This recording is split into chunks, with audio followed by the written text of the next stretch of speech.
Hey there, besties. We got a Section 8 TikTok video we need to take a look at and talk about. So let's get it on. It says Section 8 ruined my life, part 1. How many parts is there? Section 8 is a trap. Section 8 is a trap. What? Child, tell it, child. Do tell. Close your mouth, though. When I first heard of Section 8 and public assistance, it sounded like I hit the jackpot. Like, I'm finally here. I finally get to live a good life.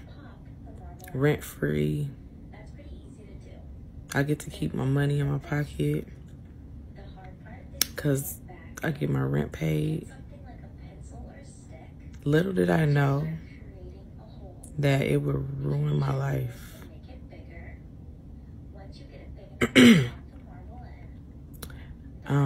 I got Section 8 after I had my second child. I applied to all these wait lists and I finally got it.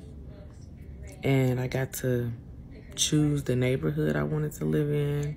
I got to pick the house that I wanted to live in as long as it fit the budget. I got to choose how many bedrooms that I got. It was so wonderful. At that time, I didn't know that my then boyfriend, who already had a felony, would not be able to live with me anymore. Girl, good night. Pick a bed and go to sleep. Gotta pause, child. I got to pause on that. Now, wait a damn minute. So you mean to tell me that you was out here with a man and you need a Section 8? I'm sorry. I'm a little confused. Was he the father to both of these kids?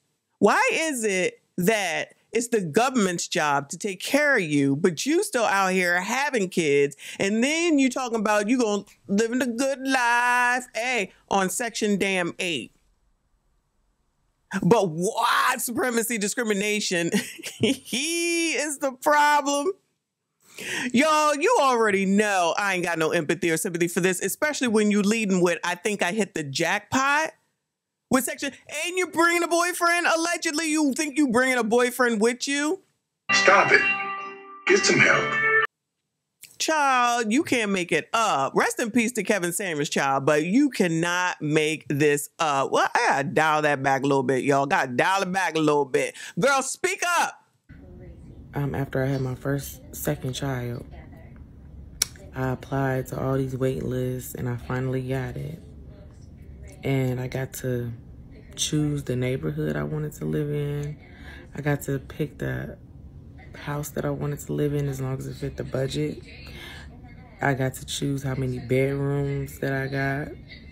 It was so wonderful. At that time, I didn't know that my then boyfriend, who already had a felony, would not be able to live with me anymore. So let me pause it again because, since she already knew that he had a felony, that would lead me to believe that she didn't read the directions of the Section 8. Read them words, read that contract, read the items that are being presented to you before you sign them. Proof positive, like I always say.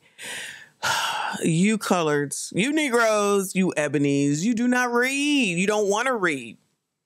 And this is why with all those evictions, it's the same thing. It is the same thing. You will not read to your own detriment. Life can be a lot simpler if you stop listening to what they say and find out for yourself. Not going by TikTok, but actually putting your eyeballs to paper or eyeballs to book and figuring out what you need to do using that thing between your ears. But it's much easier and lazier to just listen to what other people have to say to your own detriment. And that's why I have no empathy and sympathy. I told y'all before, the best thing that a landlord can see when they go into court for eviction Is a tenant who ain't got no lawyer, child, because they don't know what they doing.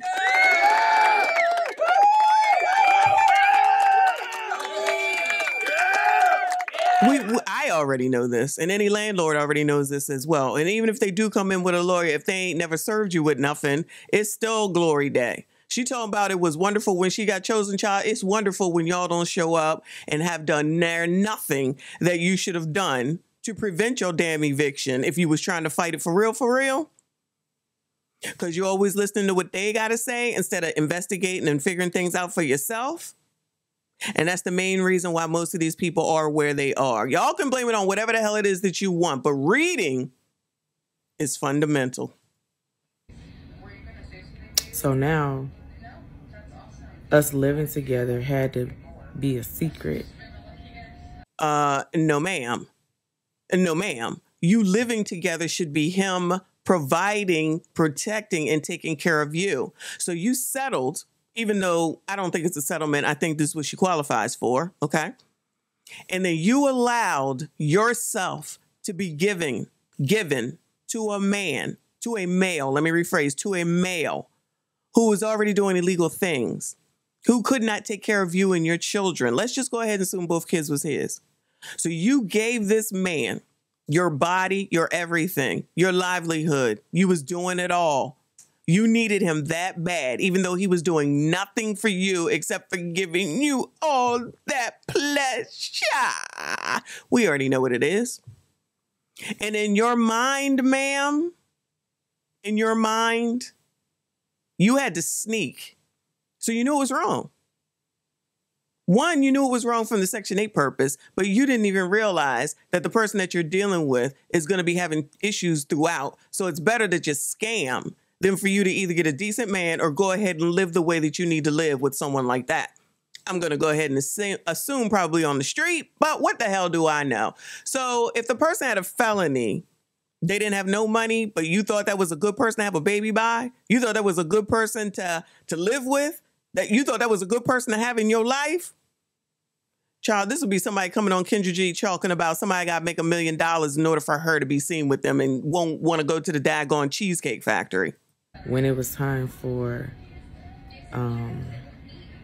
inspection, I was hiding his shoes and hiding his clothes and hiding his belongings so that they wouldn't know that there was a man living with me, which caused tension. It caused, some resentment, and I'll talk about that later. But at that time, I didn't know how it was causing a separation between us. But we did it. The Section 8 was causing the separation between y'all. Ma'am, you should have been causing the separation between y'all, but what do I know?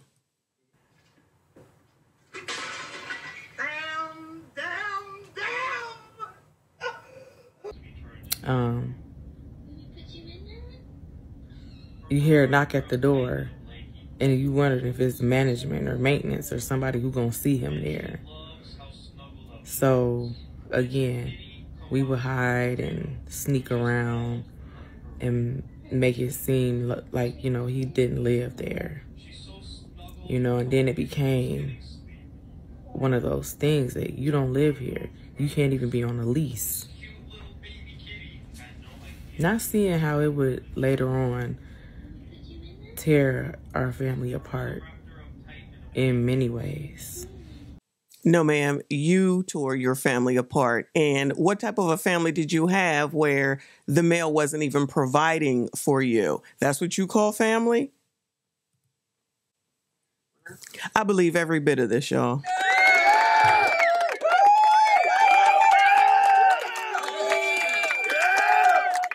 I believe every bit of this story because I've seen it happen over and over and over again. It's more important to do wrong than to do right. And then some pro will come over talking about, I'm being a white supremacist, talking white supremacist talking points. Nah, I'm being a black woman talking these dumb talking points that these people is trying to talk. I'm trying to make sense out of stuff that don't make sense. I'm trying to make sense out of things that are dumb. I'm trying to make sense out of things that people bring on themselves and then turn around and say that it's somebody else's fault. You don't care about your family. The only thing you cared about was that daggone man, or else you wouldn't have went through all that. Instead of doing what's best for you and your kids, it was more important for that grade D. That grade D is everything at the end of the daggone day. But what's even better, y'all, are the comments, child. So the first woman says, why not just get another house with him off of Section 8? Someone else says you like felons, which is obvious. Somebody else said, girl, why you make this video? Folks in the comments, child. Woo! Child. Next one says, unmarried, 2 kids, criminal boyfriend, Section 8 housing, reach for the stars, baby. You definitely made a good life for yourself. I bet you're proud, too.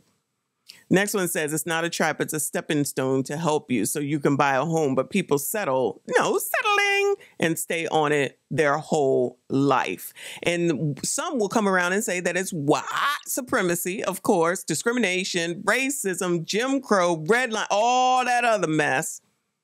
Instead of the fact that these people just didn't want to do anymore because they're lazy. That's enough for them, but they know how to complain and know how to sneak boyfriends in. So you telling me you don't know how to work? You know how to get pregnant. You know how to F, but you telling me that you can't save no money and get your own? And us taxpayers, those of us that actually work and pay taxes, are supposed to just be okay with it. Because you don't know. Trust me, I know more than y'all know. Next one says, Section 8 should be temporary until you save to buy a house. I was on Section 8 for 2 years, and after that, I was able to buy my kids a house. Shout out to that woman.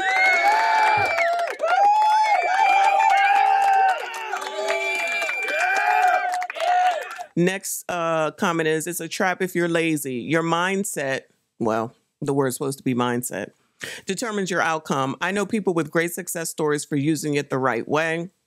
Next one says, if it was affecting him that bad, then he needed to find you a place to live so y'all could be together in peace. That's just crazy talk. That's just crazy talk. Child, you told me that some man that gave her all that pleasure was supposed to come and buy her a house and provide food and groceries. No, that's what the taxpayers are for. That's what we for. Somebody said free rent ruined my life, and they laugh, and that is funny. I split from my daughter's dad when I got on Section 8. He couldn't provide better housing for my daughter, so guess what I had to do? What I had to do. Somebody said, come on, sis.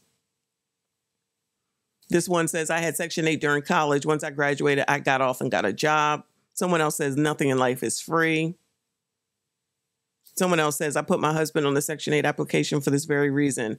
I don't need to hide nobody. We have a beautiful 3 bedrooms, saved our family. Wow. And that's a white woman, child. Let me see, is anything good over here? Section 8 was to help you to better yourself. You save the money you're saving from rent so you can get a place to call your own. Well, that's not how they look at it. That's certainly not how they look at it. It's not something for anyone to live on for years. I lived in public housing and left after a few years. You got to break the cycle. I thought everybody was breaking all these generational curses. Yo, you know what I just realized? We haven't been hearing generational curses. We're providing generational wealth. Haven't heard the word generational in a long time. What's going on? Everybody got the generational wealth going on? Everybody completed all the generational curses? What happened? What happened to those words? Maybe we left those in 2021, 2022. Is that what happened? Anyway, child, this is half damn crazy. But child, if she got more parts, then we're going to take a look at it. But this part is over for now. So thank y'all if you made it this far. Make sure you go ahead and hit the like button.